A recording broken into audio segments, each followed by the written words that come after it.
За Ганбаатар хүрхрээ үдж ирээд хэсэг амарсны дараа энэ аяллаа хамгийн чухал хэсэг болох Уртрагийн даваа үед аяллаа эхлүүлж явж байна. Туулах замын зайг харахад ерөнхийдөө даваагаал давчвал бараг оройдоо ханх орчно тооцсон боловч даваанаас цаашаа уруудах зам нь хиннээсээ хүнд гэдгийг л одоохондоо мэдээгүй яваа. Ингээд хороогоолд 2 онсон урт өдрүүд эхэлж байна.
Энэ уртрагийн даваа бол тархтуудын нүүдэл хийдэг замуудын хамгийн хойд талынх нь байгаа юм. Ер нь яагаад ингэж холыг зорин хүнд хэцүү нүүдэл хийдэг юм бэ гэдээ аваад үзвэл тархтын отгор бол эргэн тойрон өндөр уулсаар хүрээлэгдсэн байдгаас гадна харьцангуй хурд чигэгтэй газар байдаг.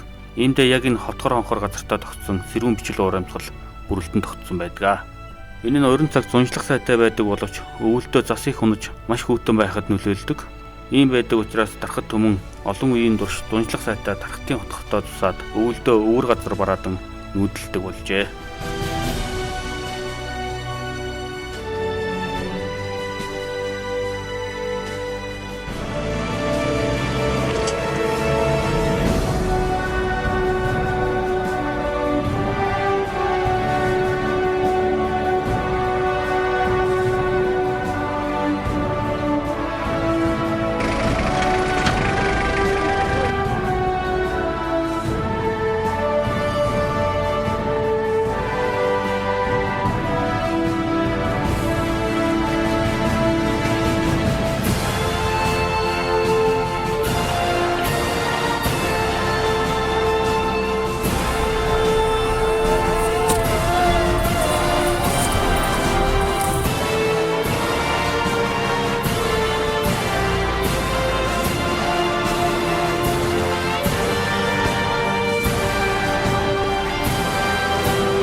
За даваагаа даваад уруудахад өнтөө сайхан өвөл болдог хорооголын хөндөд ороод ирдэг. Анх замаа тооцохоор энэ хавийг судлахад айлын өвөлжөө хаа сайгүй байснаас гадна ерөөхдөө голын хөндөд их шүтэр газар байсан тул тиймч бартаатай гэж тооцоог нь буруу болсон. Яагад гэвэл 100 хүн амьтангүй болж зам харгуу гэх юмгүй байдаг гэдгийг энэ хүртэл мэдээгүй явсан юм аа. За ингээд хаяада харагдаад ихэнхдээ арилж чаддаг бүдэг замаар хорооголыг уруудан гэлтрүүлж байгаа нь инээ.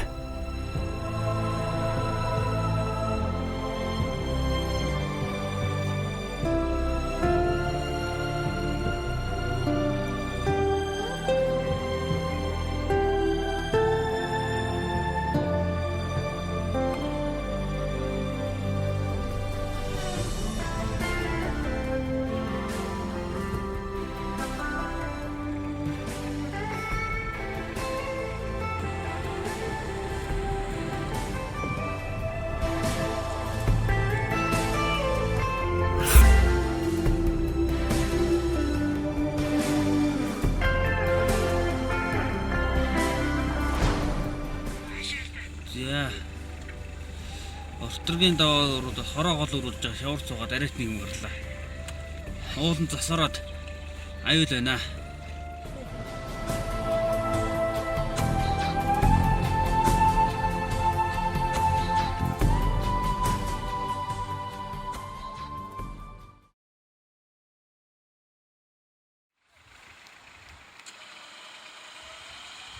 За шөнө нөгөө шавартай газараасаа гараад хоноглох ажтайхан газар олдохгүй явсаар яг энд ирээд усан дунд нам суугаад эндээ хонсон. Өглөө нь бадруухан газ зоож аваад бамбалцсан ширгнээс амжилттай гарсан. Шинэ ирэхэд яг энэ ширэг байгаа дээгүр ус халиад урсж байсан бол одоо голын ус савндаа оржээ. Хэрвээ шинэ энд суугаагүй байсан бол энэ ширүүн гол руу ус ихтэйд нь орж баларх байжээ.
Аялал ямар байна минийхөө?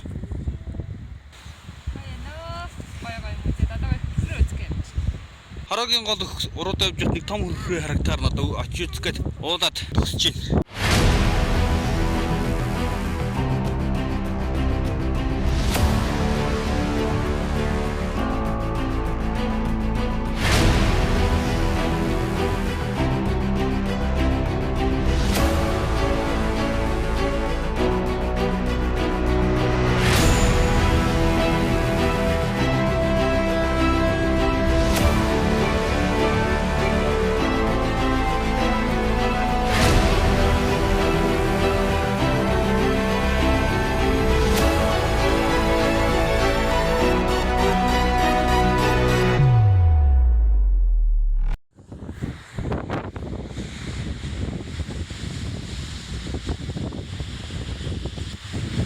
За би Улсын даваагаар даваад их хороогоо нэг хоноод өглөө наашаа санамсгоо тохиолдлоор энэ хөрсөг харлаа. Тэгээд наашаа магтж очоод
За ажлын төлөвлөгөөнд ороогүй нэг гайхамшигт газрыг ирж үзлээ.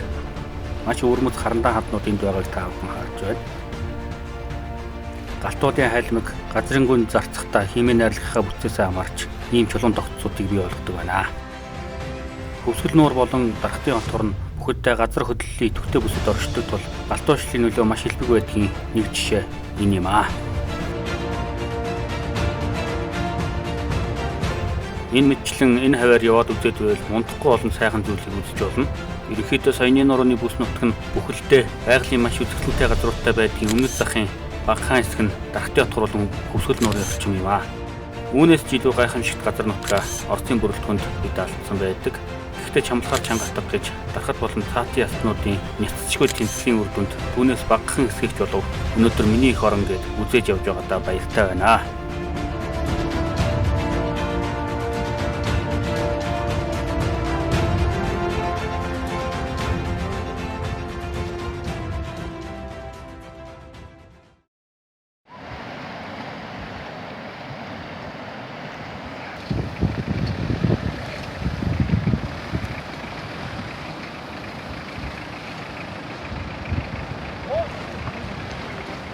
За ингээд бүрхрэг товчхон үзэж сонирхоод буцаад хороо голоод агаад цаашаа явж байна. Нэг бүдэг зам дагаа явж байтал гол руу ороод алга болсон тул өндөр эргийн доогуур гол ирмэгдүүлэн явах шаардлагатай боллоо. Зундаа энэ бол машин тэрэг явдгүй учраас голын гарнууд бүгд усан дидэгдэж үгүй болсон байдаг юм байна. Тиймээс зарим газраар хингэж зам засч явахаас аргагүй болох тохиолдол олон таарсан.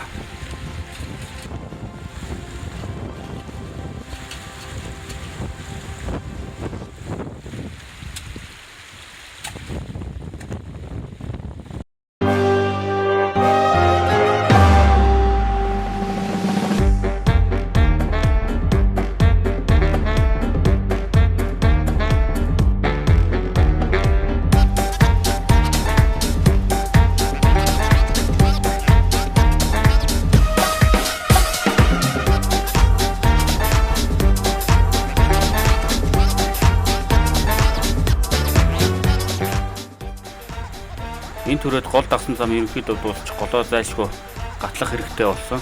Гэвч энэ хэсэгтээ голын хэмжээ маш их болсон тул гол татрахыг хүлээж эндээ дахин нэг хонохоор шийдээд байна.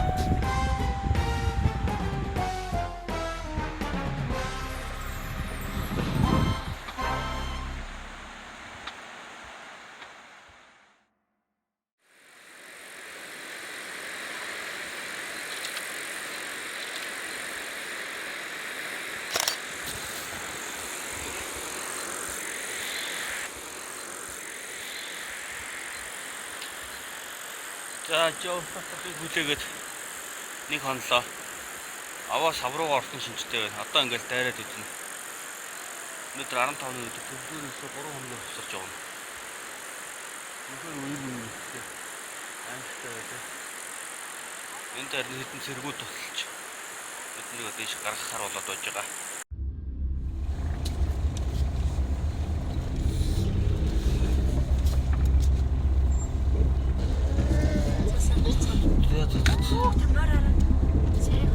Гайгүй мэн агаас.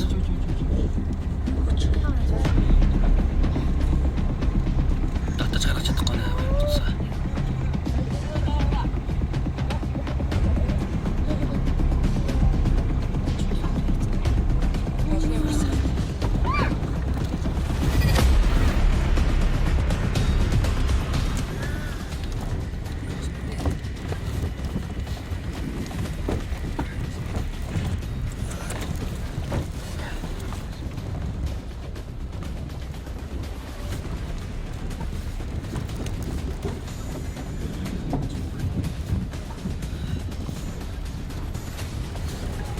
Доотлоо туссан ч гэсэн гарч чинаас. Энд ирэхэд хөлийн цэргийн нэгэн бүлэг биднийг тосчуулсан тухайн цаг хугацаанд тогтоогод байгаа 20 цээр болон хөлийн зөвшөөрөл авч байж энэ бүс нутагт зорчдог тухай бидэнд танилцуулснаар бид одоо ингээд хил болон 20 цээрийн дэглэм зөрчигчд болж хуурж байна. Хороо голын хойд талын уулаар Монгол Оросын хөлийн зааг байдаг тул энэ газар нь хөлийн бүст ордог юм байна. Мөн 20 цээрийн дэглэмийн дагуу дархтын отгороос ирж байгаа хүмүүсийг одоо нэвтрүүлэхгүй байх ёстой байсан боловч дарагтайгаа хэлэлцний дүнд биднийг цааш нэвтрүүлэн голыг аюулгүй хөтлөхөд тусалцаа үзүүлсэн юм аа. Энэ ялдам тухайн үед хангас өмнө дахь Хөлийн Сатовын даргаар ажиллаж байсан Алтанбаатар болон эргүүлийн салаан дарга Дугуй сүрэн орлог дарга Азаа нарт баярлан талархснаа илэрхийлмээр байна.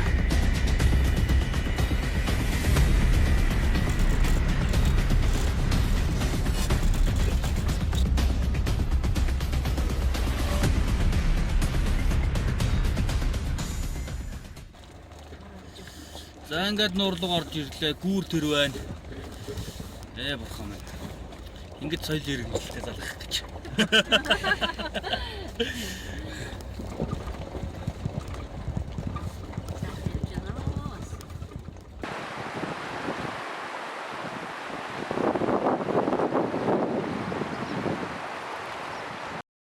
Энэ хороогаан төв.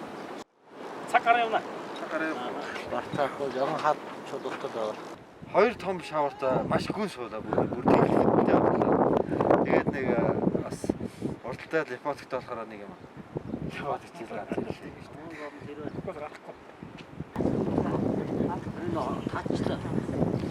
Харин бид нар шитэр шинэ хоногтой нэг эрэг дээр нь тэмдэг тавиад хонсон чи өглөө болсон чи захаасаа 60 см доош орсон. Тэгээд дотраагүй өчигдөр гарсан бол яг голын эргээр ирмэгдээл туулаад одоо яг ийм юу ш тэ бомбыг ирмэгдээл гарсан л да. Тэгээ очоо гарсан. Яг эрэг рүү нисчихэд эвгүй билүү. Тэгээ шүү дээ. Баян уулын уулын тагсиг гэж хийдэг. Тэгвэл тэр цаанаас нааш өгсөд юуг байсан? Бороог байсан. Тэгээд аршин дээр ирэхэд бороо ороод тэгээд хоног цол гэдэг нь ямар учиртай нэр юм бол? Тэр одоо хоёр талаас явсаас дээр биш. Цаандаа хондгол газар байсан минь. Хоног цол гэж нэрлэж лээсэн минь. Одоо утгааны нэртэй болцсон.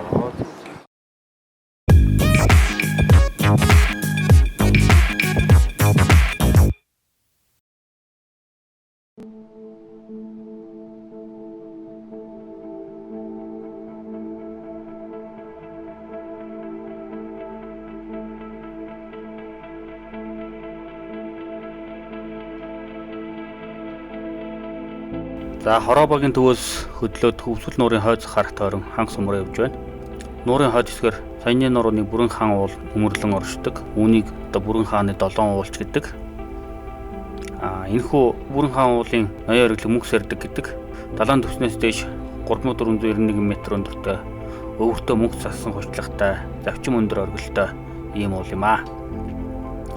Энэ мөнх сэрдэг оргил нь Бүрэн хааны төдийг саяны нурууны нийт уулсын одоо хамгийн өндөр уул болдог учраас одоо Орос Монголын уулчид маш ихээр авиралт хийдэг.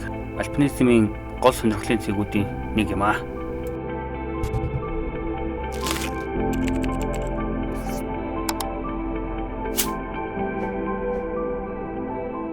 За бидний аяллаа гол зорилго бол Хөвсгөл нуурыг машинаар тойрох. Бид нуурын хойд захад тэрснээр бараг зорилгоо биелүүлээд байна гэхэд болно. Учир нь эндээс цааш нуурын зүүн талаар энгийн замтайгаас гадна төдийлөн үд тарах онцгой газар байхгүй тул шууд дахиад хатгал орноо.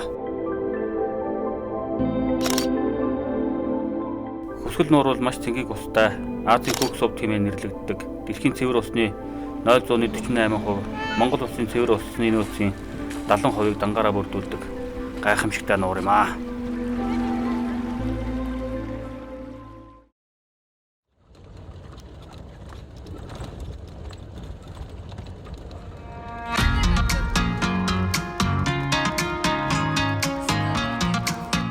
Бодлого ханх суманд ирж цэргүүдийн хэлсэн ёсоор хөлийн даваар орж ном эсний арга хэмжээгээ ахуулчаад ханх сумаар жаалтгаарлаа.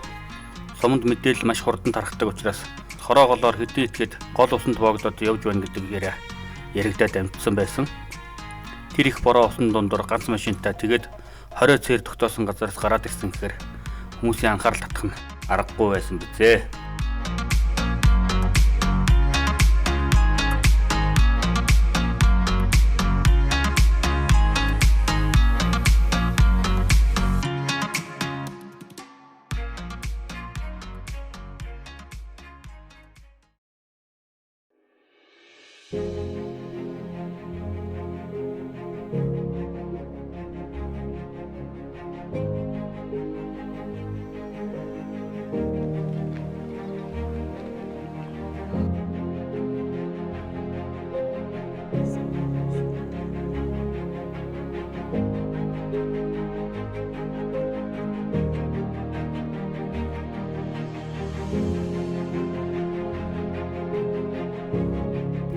За ингээд ханх сумаар довчхон явж өнгөрөөд заставын даргын зөвлөсөн ёсоор сумын төвөөс холхон очиж хүмүүсээс зайдуу буудлахаар явлаа.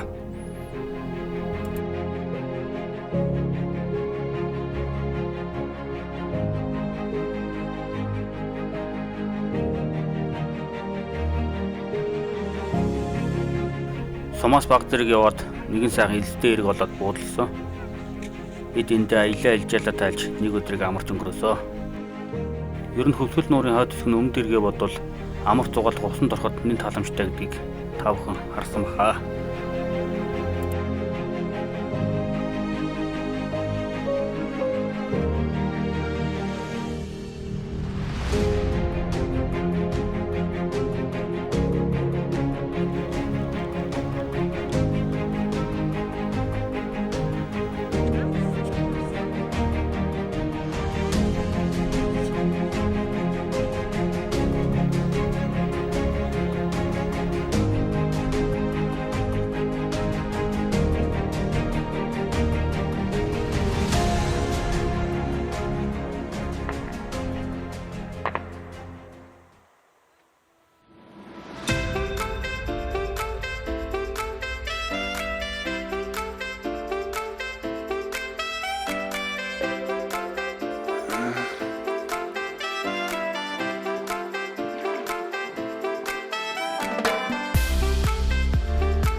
За бидний удааг аялал ханх сумын ойролцоо одоо ингээд аваар аялж байгаагаар ингээд үргэлжлэж байна. За аяллаа төрсөн сэтгэлээ оолц. Аяа. Оо сайхан л явж байна. Янз янзын адал явдалтай уучраад. Одоо сайхан нуурын дээгүүр зугаалж ин зайвтай. Дотроо. Баг зэрэг зүтрлаа гэхдээ яахгүй.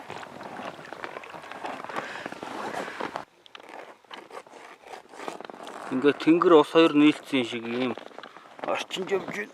Манай эрэг тэнд байна. Элсэн эрэг дээр өдөр барилж байгаа.